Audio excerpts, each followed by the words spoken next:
জয় নিতাই, জয় শ্রী রাধেশ্যাম। সপ্তম অধ্যায়ের জ্ঞান বিজ্ঞান যোগ আমরা শ্রবণ করছিলাম শ্রীমদ্ ভাগবত গীতার। তো আমরা 20 নম্বর শ্লোক অবধি কালকে শ্রবণ করেছি। আসুন আজকে 21 নম্বর শ্লোক থেকে শ্রবণ করছি।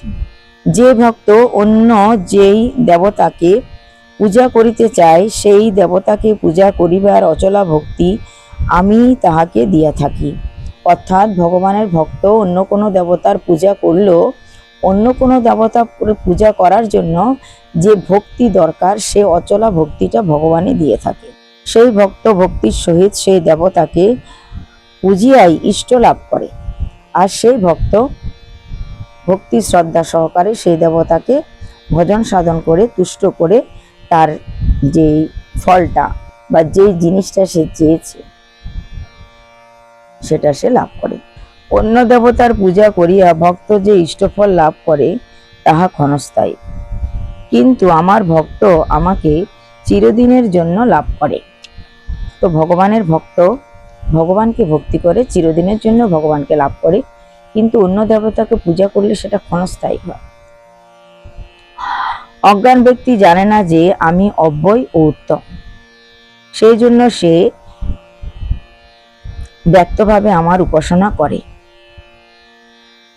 যারা অজ্ঞানতার অন্ধকারে ডুবে আছে, যারা বিশ্ব সংসারের মোহে বা মোহ জালে আবদ্ধ হয়ে আছে, তারা জানে না যে ভগবান অব্যয়, ভগবান সব সময় আছে।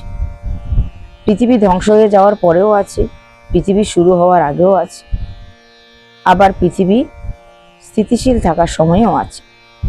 তিনি অব্যয় এবং তিনি সর্বোত্তম, সবার থেকে উত্তম। সেই জন্য সে ব্যক্তভাবে আমার উপাসনা করে। কারণ অজ্ঞান ব্যক্তি সে তো জানে না যে ভগবানই সবকিছু, শ্রীকৃষ্ণই সবকিছু, তাই না জেনে সে ব্যক্তভাবে ভাবে অন্যান্য দেবতার মতো ভেবেই ভগবানের পূজা অর্চনা করে। আমি অজ, অব্যয় এবং আদি অন্তহীন। মায়ামুগ্ধ ব্যক্তি তাহা জানিতে পারে না। মায়ায় আচ্ছন্ন থাকা ব্যক্তি ভগবানের এই বিভূতি জানে না। আরে শ্রীমদ্ ভাগবতে যখন আমরা ভগবানের বাল্যলীলা শ্রবণ করি, তখন দেখতে পাই যে ব্রহ্মার পর্যন্ত মোহ উৎপন্ন হয়েছিল। ব্রহ্মা পর্যন্ত একসময় মোহগ্রস্ত হয়েছিল, যে তিনি বলছিলেন ভগবান কি করে, শ্রীকৃষ্ণ কি করে ভগবান হতে পারে? তিনি কারো চটি বইছেন, কারো ঝুটা খাচ্ছেন, তিনি কি করে ভগবান হতে পারেন? তো ব্রহ্মার যদি মোহ হতে পারে, তাহলে আমার আপনার মতো সাধারণ মানুষের মোহ হওয়াটা অত্যন্ত একটা স্বাভাবিক কিছু বা সাধারণ কিছু। তাই বলছে আমি অজ, অব্যয় এবং আদি অন্তহীন। মায়ামুগ্ধ ব্যক্তি তাহা জানিতে পারে না। হে অর্জুন, অতীত, বর্তমান এবং ভবিষ্যতের ভূতগণকে আমি জানি, কিন্তু আমাকে কেহই জানে না। অতীতের যা কিছু ঘটেছে, বর্তমানে যা কিছু ঘটছে বা ভবিষ্যতে যা কিছু ঘটবে, সবকিছু ভগবান তো জানে। এবং যে ভূতগণ অবস্থিত ছিল তারাও সবাই ভগবানকে জানেন, বুঝেন। হে অর্জুন, সৃষ্টির পর হইতেই প্রাণীগণের ইচ্ছাদেশ জন্মে, ইচ্ছাদেশ হইতে মোহ জন্মে, ফলে তাহারা মায়ায় আবদ্ধ হইয়া পড়ে।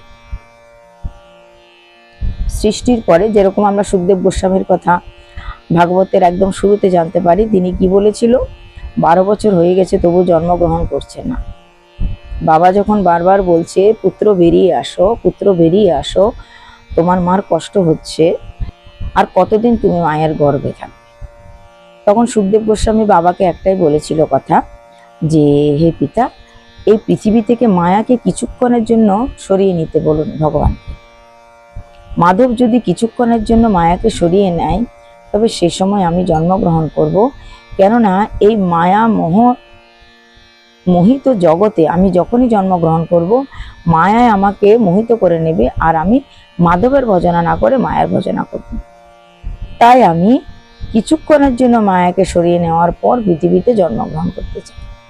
এটাই ছিল কারণ, আর সেই কথাটাই ভগবান এখানে বলছেন।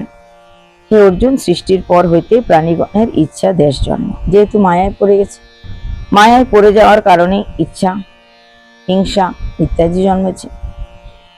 ইচ্ছা দেশ হইতে মোহ জন্মে, ফলে তাহারা মায়ায় আবদ্ধ হইয়া পড়ে। কিন্তু নিষ্পাপ পুণ্যবান ব্যক্তিগণ মোহযুক্ত হইয়া আমার ভজনা করে। যারা নিষ্পাপ, যারা কোনো পাপ করেনি, যারা অনেক পুণ্য করেছে, সেই সমস্ত ব্যক্তিগণ মোহযুক্ত হইয়া ভগবানের প্রেমের বশীভূত হয়ে ভগবানের প্রেমে পড়ে যায়। তাই ভগবানের যারা খুব কাছের, ভগবানের যারা খুব ভক্ত, তারা ভগবানের প্রেমের মোহে মোহিত হয়ে ভগবানের ভজনা করে। যে ব্যক্তি মুক্তি লাভের জন্য আশ্রিত হয়, সেই ব্যক্তি অধ্যাত্ম ব্রহ্মকর্ম প্রভৃতি সবই জানিতে পারে। কোনো কোনো ব্যক্তি তো শুধুমাত্র মুক্তি লাভের জন্যই ভগবানের ভজনা করে, ভগবানের আশ্রয় নেই। তাই তারা ভগবানের আশ্রয় নিয়ে ওই মুক্তি পথে যায় আর মুক্তিকে লাভ করে। কিন্তু ভগবানের আরো যারা ভক্ত আছে, প্রায়শই ভক্ত মুক্তি চায় না, তারা পৃথিবীতে এসে ভগবানের ভজন সাধনই করতে চায়। যেই ব্যক্তি আমাকে অধিভূত, অধিদৈব, অধিযোগ্য বলিয়া জানে, সেই ব্যক্তি অন্তকালে আমাকেই স্মরণ করে। তাই যে ব্যক্তি জেনে গেছে ভগবান অধিভূত, ভগবান অধিদৈব অর্থাৎ সমস্ত দৈবের মালিক ভগবান, ভগবান অধিযোগ্য সমস্ত যজ্ঞের মালিক ভগবান, ভূত ভবিষ্যৎ ভগবান, যে ব্যক্তি ইহা জেনে গেছে, সেই ব্যক্তি অন্তিমকালে অর্থাৎ মৃত্যুর সময়ে, মৃত্যুর পথে যখন যাত্রা করে, তখন ভগবানকে দর্শন করে, ভগবানের নাম জপ করে, মৃত্যুর পর ভগবানকে লাভ করে।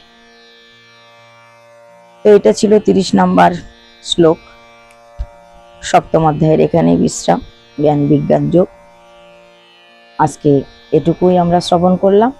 আগামীকাল আমরা শ্রীমদ্ ভাগবত গীতার 8ম অধ্যায় অক্ষর ব্রহ্মযোগ শ্রবণ করব। আজকে এই পর্যন্তই। জয় নিতাই, জয় শ্রী রাধেশ।